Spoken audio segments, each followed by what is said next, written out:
Bienvenidos a Rokugan. Soy Amorao y la idea es hacer una serie de vídeos hablando de uno de mis juegos favoritos, Leyenda de los Cinco Anillos. Quinta edición. Eso. Em, ¿Cuál es la idea concreta? Pues hacer una serie de vídeos con las mecánicas concretas en pequeño formato. Por ejemplo, haremos de la escaramuza, pues un vídeo solamente de la escaramuza y explicando un poquito de qué va.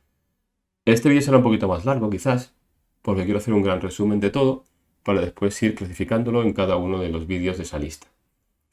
Eh, Espero que os guste y que os sea útil. Primero, ¿por qué lo hago? Lo hago porque creo que no hay mucha información de esta edición. Creo que es un juego que juega mucha gente, pero que no es muy visible. Y sobre todo porque a mí me vendrá bien. Explicar las cosas a veces te da la oportunidad de cuadrarlas en tu cabeza y aprenderlas mejor. También porque tengo un montón de partidas abiertas y pretendo abrir muchas más. Con lo que a mis jugadores también le puede venir bien un repaso de las normas, incluso aprender, porque mucha gente de las que juega, la mayoría, no sabe jugar. Nunca ha jugado ni a ninguna de las ediciones anteriores, ni a esta. ¿Por qué quinta y no otra edición? Pues porque es cuando yo lo conocí, el juego. Conocí en quinta y además no he jugado a las anteriores, no puedo ni comentar sobre ellas. Pero el sistema que usa me gusta mucho porque tiene ese punto medio entre narrativo y con mecánicas un poquito más clásicas. Me da exactamente lo que yo busco en un juego. Libertad, pero al mismo tiempo mecánicas que a todo el mundo le pueda dar las pistas de qué hacer y no ir perdidos. Estoy jugando unas partidas, bueno, casi una campaña, que son muchas partidas entrelazadas entre ellas, en Nairo Club. Y por eso hago aquí los vídeos, porque primero para agradecer que me dejaran ese hueco y pueda hacer mis mierdas. Y segundo porque yo creo que es lo lógico, ¿no? Es un buen canal y creo que hay que darle caña. ¿Qué vamos a hacer en estos vídeos? En estos vídeos voy a hacer un listado, más o menos será eso, pues el inicio, que es este de aquí, tiradas básicas, qué son los anillos, las oportunidades, las escaramuzas, los duelos, un poquito de lore, pero muy poquito, porque al final no quiero meterme mucho en eso, ahora haremos por qué. Haremos incluso que crearemos un personaje. Hablaremos también de cómo se puede jugar en Foundry, ¿vale? Ya que es la herramienta que yo uso y con la que mis jugadores van a enfrentarse, si queréis. Y todos estos vídeos los voy a intentar hacer, si es posible, con un invitado. Uno de mis jugadores vendrá, pues yo qué sé, pues a hacer un personaje, a explicarnos o a preguntarme o entre los dos explicar, pues yo qué sé, pues cómo funcionan las tiradas, cómo funcionan las oportunidades, cómo se hace un duelo. Esa es la idea básica. Em, pero en definitiva, ¿qué es esto? ¿Qué juego es? Leyenda de los Cinco Anillos es un juego em, basado en la mitología y en el mundo oriental. Pero quiero, lo primero es romper una lanza para quitar esos miedos y esas presiones que suele haber con este juego, que no hay en ningún otro juego, porque al final es un juego de fantasía. Rokugan no existe, o lo siento. Eh, Rokugan no es más que una mezcla de tres culturas, la japonesa, la china y la coreana, en un mundo fantástico, donde hay mitología incluso inventada dentro de Rokugan. Por lo tanto, me gustaría hablar de eso. Es un juego más. Y si no ponemos el acento en juegos como Dungeons and Dragons, que en principio son medievales, evidentemente no es medieval, es fantástico, pues eso es lo mismo. Es un juego, hay que disfrutarlo y hay que pasarlo bien. Y haz tu propio Rokugan, haz tus propias cosas. Hay un lore extenso, sí, como en muchos otros juegos. Pero ¿verdad que no hay policías en otros juegos? Pues en ese tampoco tiene que haber policías, ni nadie que te diga cómo tienes que jugar. No sé por qué pasa en este juego. Supongo porque hay mucho fan del mundo oriental y lo cogen como su juego, como su forma de ir a vivir a ese mundo que les fascina.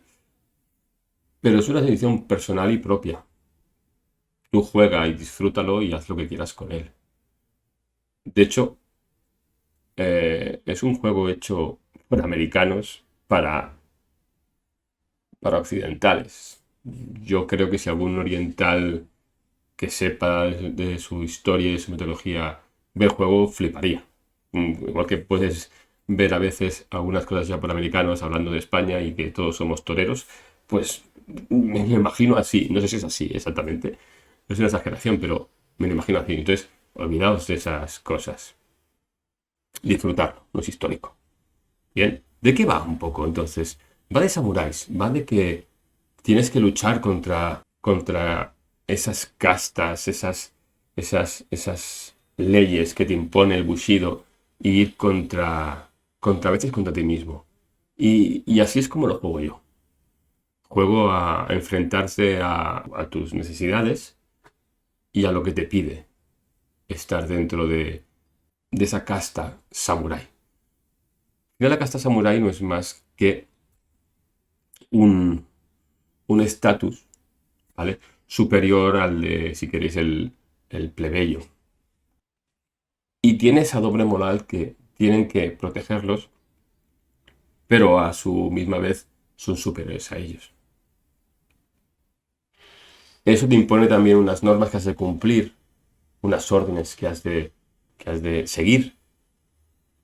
Y muchas veces eso implica ir en contra de tus sentimientos. Y va de eso este juego. Va de ir contra tus sentimientos, de luchar esa lucha interna entre el Hiri y el Ninjo. Lo que te piden y lo que tú quieres hacer. Es un mundo feudal, medieval y oriental. Con un poquito, como ya he dicho, de Japón, China y Corea. Pero tienes todos esos tropos típicos de samuráis, de ser estoicos y no expresar tus sentimientos. Muchas veces también lo puedo comparar con la Edad Media, si queréis, con los caballeros. Esos caballeros también estoicos y protegiendo siempre a la dama. Aunque ya esos temas son bastante antiguos y ya no va de eso. Por suerte la sociedad ha mejorado y ha evolucionado bastante. Pero se refiere a ese tipo de tropos que con las variaciones y actualizaciones de la sociedad actual, pues pueden ser muy divertidos jugarlos. Es un mundo mágico, donde la naturaleza importa, donde los kamis existen y cada día los puedes prácticamente ver su obra y oír y sentir su presencia. Ahora hablemos de las mecánicas. En Leyenda de los Cinco Anillos tiramos dos tipos de dados. Unos representan los anillos y otros la habilidad que usas para hacer ese anillo.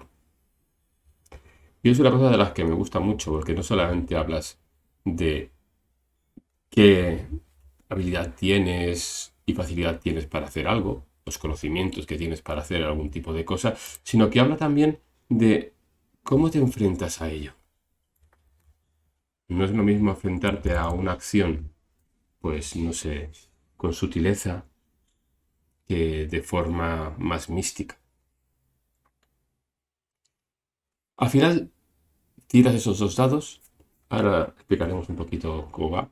Haciendo un pool. Un pool de dados que es la cantidad, el número que tienes en ese anillo que usas y en la habilidad que utilizarás para conseguir lo que te propones. Y has de conseguir tantos éxitos como el número objetivo que te marca el máster, el director de juego. Ese pool de dados, ¿cómo se consigue? Se consigue a través de los números, el anillo que uses, que tiene un número asociado, que es la facilidad que tienes, si quieres, de hacer las cosas de esa forma. ¿Cómo afrontas ese reto? Los anillos, además es muy gráfico, son 5. Está el agua, el aire, el fuego, la tierra y el vacío.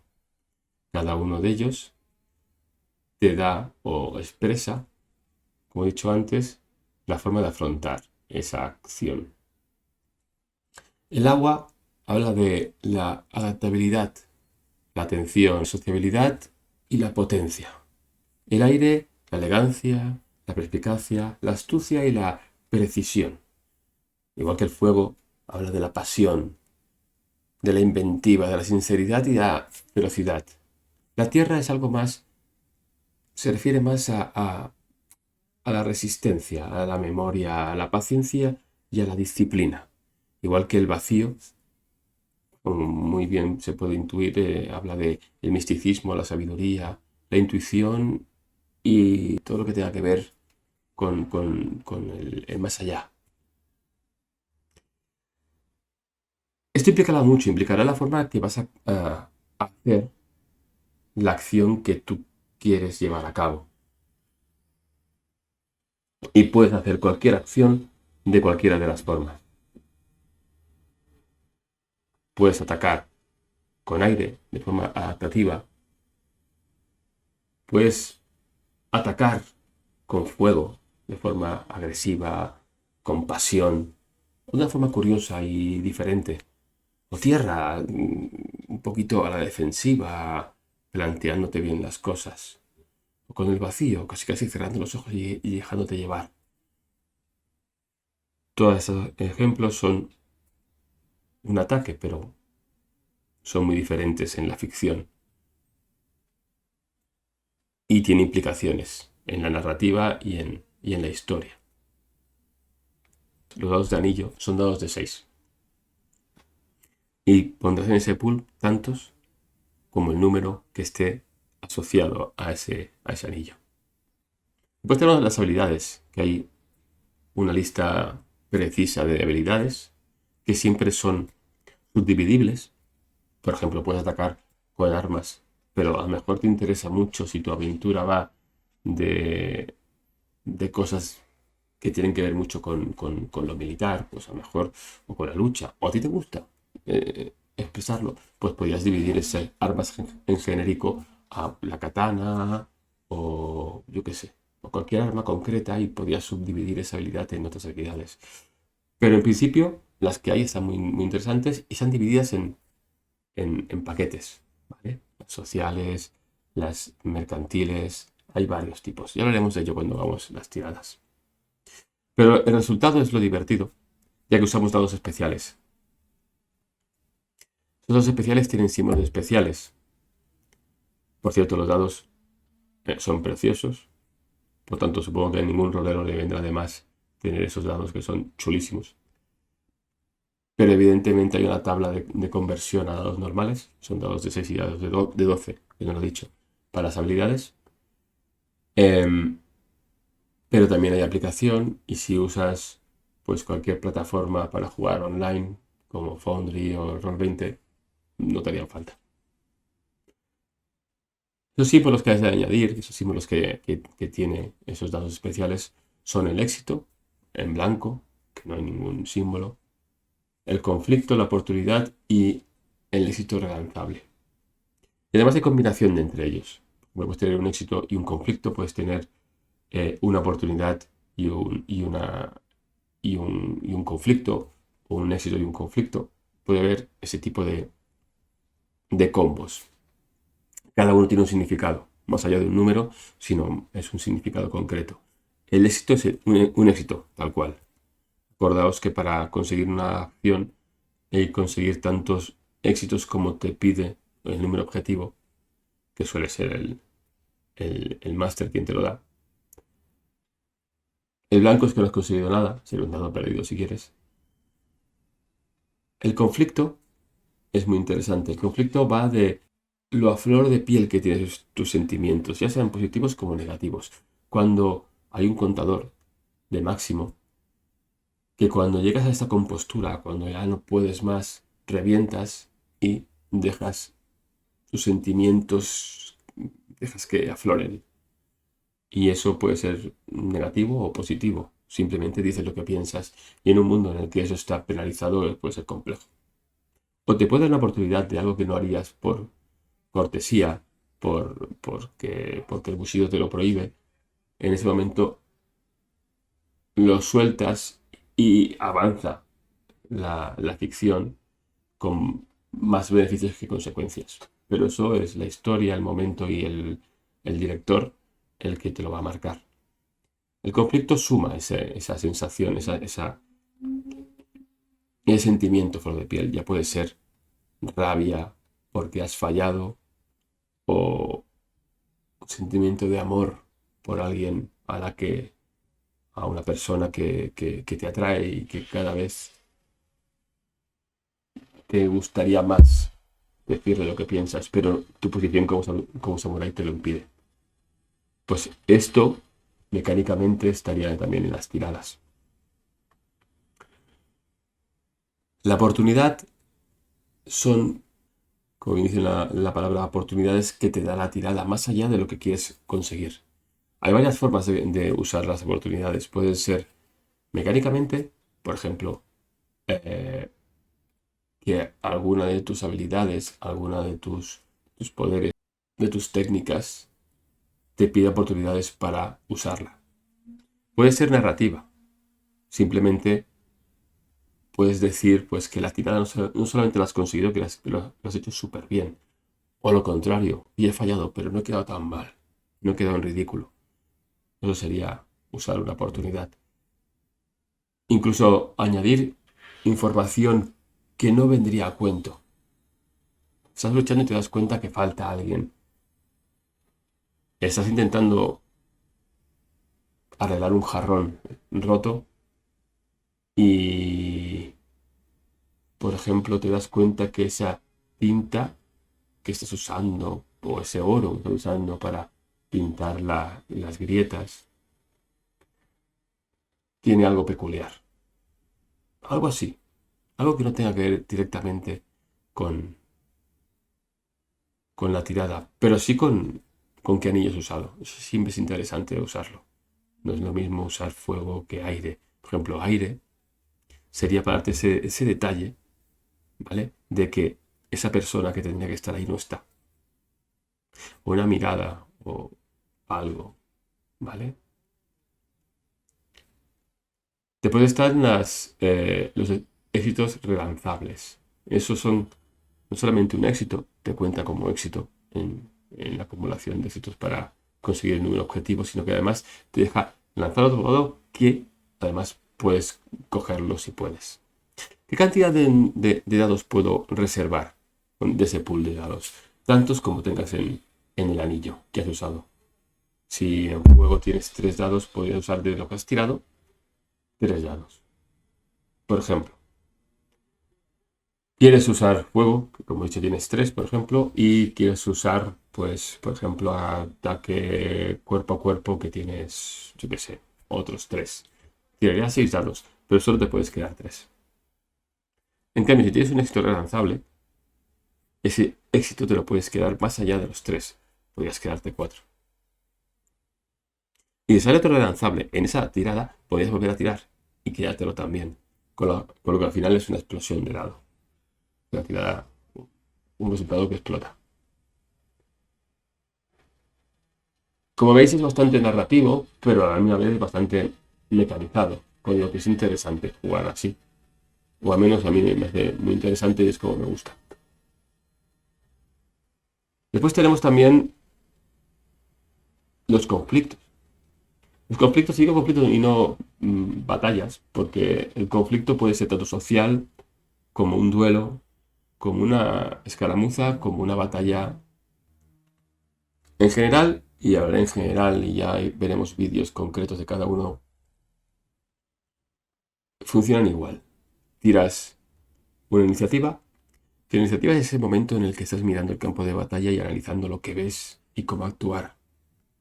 Para ello usarás un anillo, que ese anillo además te dará información, depende cuál uses. Bien. Y después tendrás que luchar contra tu oponente. Un oponente que normalmente está entrenado y sabe luchar. Por lo tanto, igual que tú, por lo tanto no vas a darle la primera. Hay 2 tipos de daño, porque hay 2 tipos de acciones importantes situaciones, más bien, más que acciones, situaciones. Sería cuando estáis en la refriega, cuando estáis luchando, y no esquivando, saltando, protegiéndoos de ese ataque, y ahí el daño es cansancio. Estáis cansando a vuestro oponente, por eso se llama fatiga. El daño que producís antes de darle con tu arma es fatiga. Lo cansas. Es alguien preparado y alguien que está defendiéndose a tus ataques. O tú estás defendiéndote de los ataques de tu contrario. Una vez que estás tan cansado que no puedes ni defenderte, por tanto tu oponente te va a atacar y te va a dar con su arma. O tú has conseguido cansarlo a tal nivel que tu oponente no es capaz de defenderse, con lo que tal le vas a dar. Ese daño que le das a partir de que está cansado es un daño crítico, es un ataque crítico. Y lo que hace es darle. Y el daño que le haces, la cantidad de daño, depende del arma con el que le des. No le mismo darle con un bo que con una katana. Por muchos motivos. Solamente es un palo, un bo, sino es que la katana es una espada súper afilada. Con lo que no más, además le das hemorragia. No solamente le vas a dar, sino le vas a producir una hemorragia que tiene consecuencias también mecánicas. Ese segundo daño, que ya veréis que cada arma tiene dos daños, el primero es el de la fatiga cuando vais luchando y os estáis defendiendo, y el otro es cuando le das. Ese daño, a través de ese daño que produce ese arma concreta, más los éxitos extras que consigues, y tras eliminar tanto la protección que tenga de armadura tu oponente como una tirada de actitud física, ese número que queda, que ya digo ya que lo veremos con calma, se mira en una tabla y te dice qué pasa. Puede pasar desde nada, que te raja tu kimono o te hace un pequeño tajo en la cara, sin más consecuencias que esa, a que te decapite. ¿Es así? ¿Puedes morir de un solo golpe? Sí, pero es difícil. También es cierto que los combates son cortos. 1, 2, 3, máximo creo que 4. 4 turnos. Y además son muy narrativos, ya que tenemos los anillos que te dicen exactamente cómo atacas. No es lo mismo atacar con agua que mejor dando vueltas alrededor. Incluso con las oportunidades puedes ir corriendo por la pared. Explicar eso de forma tan cinemática te da la opción de eliminar ese tipo de combates tan aburridos que son de ping-pong, de yo te doy, tú me das, yo te doy, tú me das. Y eso es interesante. Y es el combate. Como veis, no es complejo, pero sí tiene un montón de cositas. Lo veremos con calma más adelante. Pero ya hablemos un poquito de lore, pero lo muy por encima. Porque es uno de los grandes problemas que tiene leyenda, que la gente se asusta con el lore. 4 cosas. Los clanes al que todos pertenecéis, concretamente a una familia de cada uno de los clanes, fueron creados por los kami, que son los hijos caídos del cielo de la Dama Sol y el dios Luna.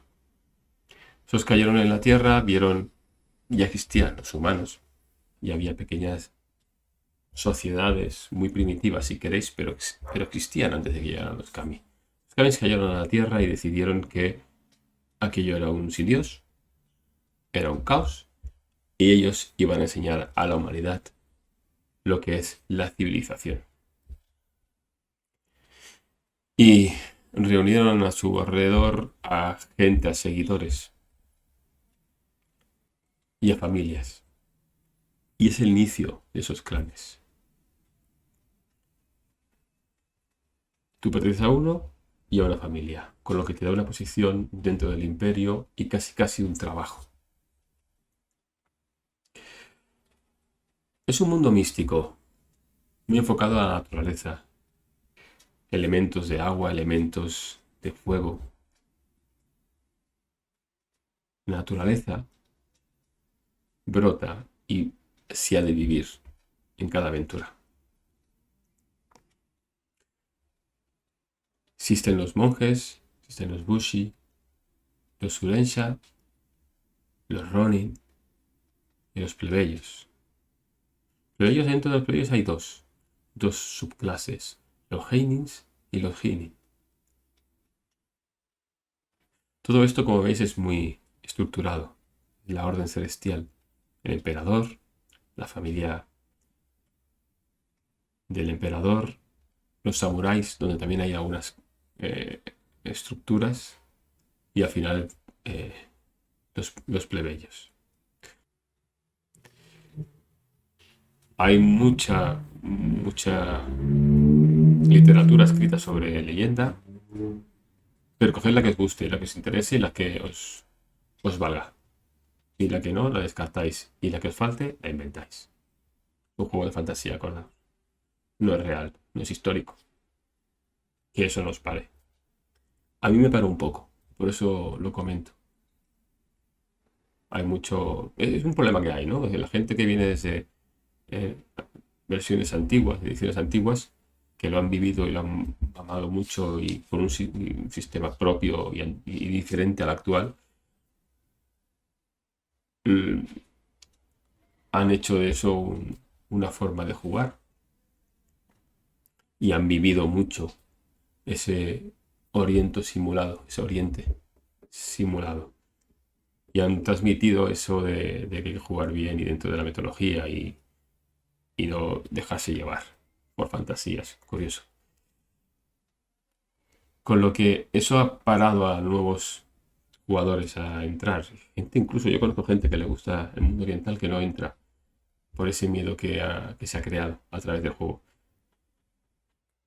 Y Quintas tiene un problema. Tiene el problema de que la gente antigua no va a entrar a lo que es un sistema nuevo y le quita su forma de jugar. Y el problema de que la gente nueva no entra por miedo a los haters del lore. Entonces, por aquí me gustaría romper un poquito la lanza y decir, oye, haced lo que queráis, disfrutarlo, es un juegazo y las mecánicas de Quintas son maravillosas.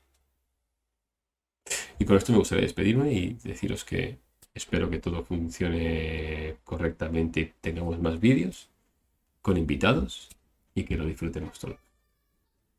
Muchas gracias.